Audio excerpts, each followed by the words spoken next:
नमस्कार दोस्तों। दोस्तों आईटीआई के एडमिशन की जो मेरिट लिस्ट है वो जारी कर दी गई है। इसके अलावा दोस्तों आपके बहुत सारे क्वेश्चन आए हैं। अब अगर मेरिट लिस्ट में आप लोग कैसे चेक कर सकते हैं? इसके अलावा दोस्तों आपके पास अगर मेरिट लिस्ट में नाम आ चुका है या नहीं भी आ चुका है तो उसी के बारे में सारी डिटेल आज इस वीडियो में देंगे। तो सबसे पहले दोस्तों आपसे गुजारिश है चैनल को सब्सक्राइब करना, वीडियो को लाइक कर देना, शेयर कर देना। यहाँ पे दोस्तों यहाँ पे आप लोग देख सकते हो kdht.rajasthan.go.in इस साइट पे आते हैं दोस्तों। यहाँ पे आईटीआई एडमिशन जाते हैं। तो दोस्तों यहाँ पे आप लोग मेरिट सर्च कर सकते हो। बिल्कुल मेरिट सर्च यहाँ पे अपना जो एप्लीकेशन नंबर लिखना है, डेट ऑफ बर्थ लिखना है दोस्तों यहाँ पे और कैप्चा फिलअप करके और सर्च पे क्लिक करना है। जैसे कि दोस्तों यहाँ पे मेरिट आ रही है और बहुत सारे जो जो भी कैंडिडेट है उनकी दोस्तों यहाँ पे मेरिट देख सकते हो। हालाँकि फिलहाल दोस्तों ऐसी कोई मेरिट कितनी रही है, किस कैटेगरी जैसे एससी कैटेगरी कितनी रही है, ओबीसी की रही है, ऐसा कोई भी ऑनलाइन डेटाबेस है, ऑनलाइन डॉक्यूमेंट है, कहीं पे भी सरकार के द्वारा या डिपार्टमेंट के द्वारा आईटीआई जो भी डिपार्टमेंट है उसके द्वारा जारी नहीं किया गया। आप लोग इसी पोर्टल पे या किसी साइट पे जाके देख रहा हूँ, ये ऑफिशियल साइट है दोस्तों। यहाँ पे आप लोग 2026-27 हो सकता है बहुत जल्दी है क्योंकि दोस्तों क्या है 2 दिन आज शनिवार है और कल संडे है, तो डिपार्टमेंट द्वारा क्या है कि ये चीज़ें अपडेट नहीं की जाती, हो सकता है तो वो 1-2 दिन में जारी कर देंगे। तो अब मेन क्या है दोस्तों बहुत सारे जो जो भी है उनकी इस टाइप का लिखा आ रहा है कि चॉइस है वो एग्जीक्यूटेड है, चॉइस है एग्जीक्यूटेड लिखा आ रहा है या चॉइस है वो दोस्तों आपने भरी है, जो भी चॉइस भरी है दोस्तों वो उस चॉइस में आपका वहाँ पे नाम नहीं आया है। इसके अलावा दोस्तों अगर चॉइस आपका नाम नहीं है तो दूसरा आपके आवंटन तो इसलिए भी देख सकते हैं, कॉलेज कौन-सा आवंटन हुआ है वो भी देख सकते हैं। लेकिन क्या अगर आपका यहाँ पे कॉलेज नहीं आया है तो दोस्तों अभी भी आपके पास ऑप्शन है, लेकिन दोस्तों वो ऑप्शन है फिलहाल आपकी किस्मत पे है।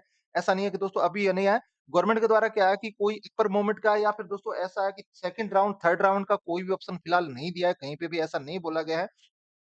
कि अगर अगर मान लो एडमिशन बाय चांस आपका नहीं हुआ है तो कोई दिक्कत नहीं है दोस्तों, अभी भी कुछ ऑप्शन है अपने पास। या तो दोस्तों कॉलेज सर्च कर सकते हो कि कॉलेज कौन-कौन से हैं, जो आपके एरिया में कॉलेज है। इसके अलावा दोस्तों एक और है डायरेक्ट एडमिशन रिक्त सीट है। देखो vacant seat for direct admission अगर दोस्तों आपके एरिया में अगर आपके जो भी जिला है, जैसे कि मैं इस जिले की बात कर रहा हूँ, यहाँ पे आप ध्यान रखना है कि आपके जिले में आप सारी आईटीआई की चेक करते रहना है। अगर सीट मान लो किसी आईटीआई में अगर बाय चांस आपने यहाँ पे पूरा हो गया, आवंटित हो गया, पूरा कॉलेज हो गया, फिर भी अगर किसी कॉलेज के अंदर जो इतने जैसे कि इस भीलवाड़ा जिले के या फिर मैं दोस्तों बीकानेर जिले में जितनी भी आईटीआई है, इसके अंदर कोई सीट खाली रह गई है तो प्लीज़ आपका एडमिशन हो सकता है। लेकिन क्या है कि डायरेक्ट एडमिशन होगा, आपको पर्सनली यहाँ पे जाना होगा, आपको सारे डॉक्यूमेंट लेके ऑफलाइन यहाँ पे होगा।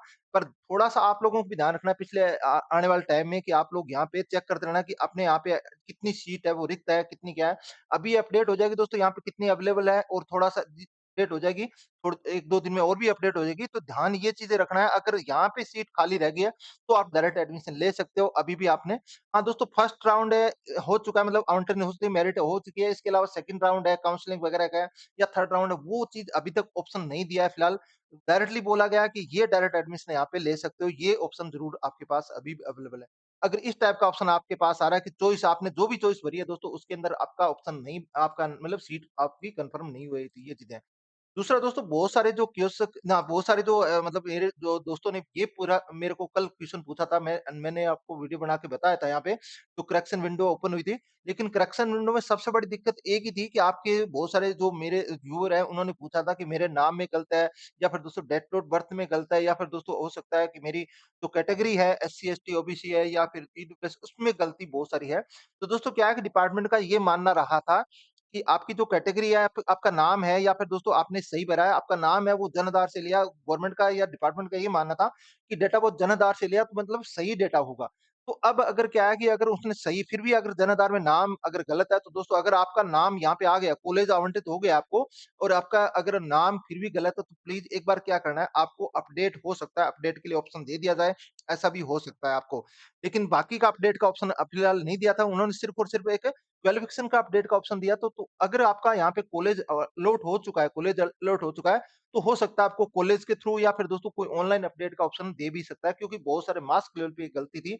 क्योंकि जन आधार कार्ड डेटा में बहुत सारे जो उसमें गलती थी, बहुत सारे जो उन्होंने जो कैंडिडेट फॉर्म भरे थे, उसके अंदर भी गलती बहुत सारी थी। तो इसके अलावा दोस्तों अब क्या है जिसका नंबर नहीं आया तो वो तो गलती का मतलब क्या उनको कोई मतलब नहीं रहा नहीं है। वो चेक करते रहना, नंबर अगर नहीं आया तो भी चेक कर लेना। अगर यहाँ पे आपके जिले में आपके जो भी जिला है या फिर दोस्तों आपको वहाँ पे जो भी जिला आपका लग रहा है, तो उस जिले में क्या है कि अगर यहाँ पे कॉलेज के अंदर ध्यान रखना जिस कॉलेज के अंदर कितनी-कितनी सीटें हैं वो खाली रह गई है, तो उसका थोड़ा-सा आप लोग ध्यान रखना। जिसका भी अगर खाली रह गई है तो सीटें तो उस कॉलेज में आप लोग एडमिशन ऑफलाइन माध्यम से या जिस भी ट्रेड जो भी ट्रेड आपके पास फिटर है, इलेक्ट्रीशियन है, उसके अंदर भी ले सकते हैं। दोस्तों एक और है कि अपर मूवमेंट का ऑप्शन भी आ सकता है, हो सकता है डिपार्टमेंट अगर चाहे तो हो सकता है, लेकिन अभी तक क्या पहले यहाँ पे ऑप्शन दे रखा था अपर मूवमेंट का, लेकिन अभी ये ऑप्शन हटा दिया है। तो अभी क्या है पूरा क्लैरिफिकेशन नहीं हुआ, तो 1-2 दिन के बाद में आप लोग इस साइट को विज़िट करते रहना, जो भी साइट है यहाँ पे विज़िट करते रहना। आज इन्होंने सिर्फ़ और सिर्फ़ मेरिट लिस्ट जारी की है। जो पुराना लेटर था इनके द्वारा, जो पुराना लेटर था उसके अंदर तो दोस्तों यहाँ पे कोई भी नहीं दिया, जैसे कि पुराना लेटर अभी अपन लोग देख सकते हैं, इनके द्वारा यहाँ पे बोला गया था इस लेटर के अकॉर्डिंग। तो दोस्तों यहाँ पे 1 तारीख को उन्होंने अस्थायी सूची जो प्रोविज़नल लिस्ट है वो जारी करने के लिए बोला, वो लिस्ट जारी कर दी गई है। उसके बाद दोस्तों 3 तारीख को बोला, क्योंकि 2 तारीख को संडे है, 3 तारीख को बोला है कि दोस्तों यहाँ पे सीटों का संबंधित संस्थान और संस्थान पर स्तर प्रवेश तिथि बोला गया है, यहाँ पे बोला है। उसके दोस्तों अगर एक संस्थान का रिक्त कोई सीट है, एमएससी सीटों पे प्रवेश सूचना ऑनलाइन अपलोड करने की तिथि है दोस्तों। अगर 3 तारीख के बाद दोस्तों क्या है कि अगर कोई भी अगर है, मान लो आपके पास अगर कोई भी सीट है वगैरह है तो खाली रहेगी, तो इसका थोड़ा-सा आप लोग ध्यान यहाँ पे रखना है। उसके बाद दोस्तों यहाँ पे बोला गया है कि इनके जो संस्थान की जो सीट है वो प्रवेश सूचना ऑनलाइन अपलोड कर दी, देखिए 3 तारीख को अपलोड कर दी। मतलब तो दोस्तों ध्यान रखना 3 तारीख महत्वपूर्ण है, जिनका एडमिशन नहीं हुआ तो 3 तारीख थोड़ा ध्यान रखना। उसके बाद दोस्तों बोला कि केंद्रीकृत ऑनलाइन प्रवेश हेतु प्रथम सीट आपको यहाँ पे सीट जो पहली सीट है वो आवंटित कर दी जाएगी, आपको कॉलेज वगैरह सब कुछ है। आपको फिर है वो वहाँ पे हो सकता है दोस्तों आपको डॉक्यूमेंट वगैरह को ऑफलाइन जमा कराने को बोले। उसके बाद दोस्तों प्रथम सीट आवंटन के पश्चात नियमानुसार प्रशिक्षण शुल्क और मूल दस्तावेज के साथ संस्थान में रिपोर्ट करना दोस्तों ये बोला गया है कि 6 तारीख को बोला गया है। तो ये चीज़ें आप लोग यहाँ 6 से लेके 8 तक वहाँ पे कॉलेज के अंदर आपको जो भी शुल्क है, मतलब जो भी आपके वहाँ पे जो फीस होती है वो जमा करानी है। इसके अलावा दोस्तों जो आपके जो भी दस्तावेज होते हैं, मूल दस्तावेज बोला गया है कि वो आपको वहाँ पे जमा कराने हैं। और उसके बाद दोस्तों यहाँ पे बोला गया है प्रथम सीट के आवंटन के पश्चात जो अभ्यर्थी ऑप्शन फोरम में ऑनलाइन संशोधन करने के लिए, तो दोस्तों यहाँ पे अगर आपका यहाँ पे कॉलेज मिल गया है, तो उसके बाद दोस्तों क्या है कि आपका सीट आवंटित होती है। फॉर्म के अंदर संशोधन करना है या फिर तो नवीन ऑनलाइन आवेदन की उनकी तिथि भी अंतिम हो सकती है दोस्तों। कुछ ये भी बोला गया है इनके द्वारा। अब दोस्तों यहाँ पे बोला गया केंद्रीय ऑनलाइन प्रवेश सूची के और भी जो चॉइस वगैरह कुछ अगर भरना हो, कुछ भी चीज़ें हैं, तो सीट वगैरह खाली रहेगी तो आपको आगे-आगे चीज़ें देखते रहना, थोड़ा-सा ये चीज़ें आपको यहाँ पे पता चलती रहेगी। लेकिन अभी तक जो कंडीशन है दोस्तों, अगर आपका यहाँ मेरिट देख सकते हो, पहले तो मेरिट में अगर नंबर नहीं आया तो प्लीज़ यहाँ पे डायरेक्ट एडमिशन के लिए आप लोग चेक करते रहना।